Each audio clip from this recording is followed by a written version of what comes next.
আপনাদের সামনে পেশ করব।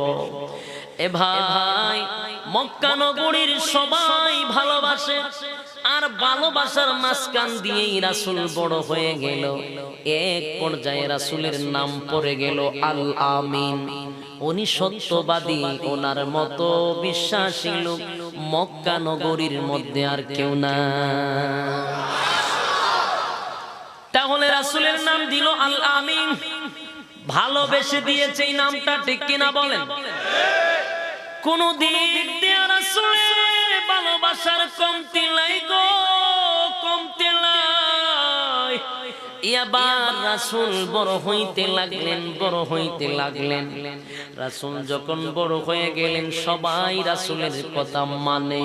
রাসূল যেমনে কয়, রাসূল কেমনে মহব্বত করে। রাসূলের মতো ভালো মানুষ আল্লাহর জমিনে কেউ নাই। কিন্তু রাসূল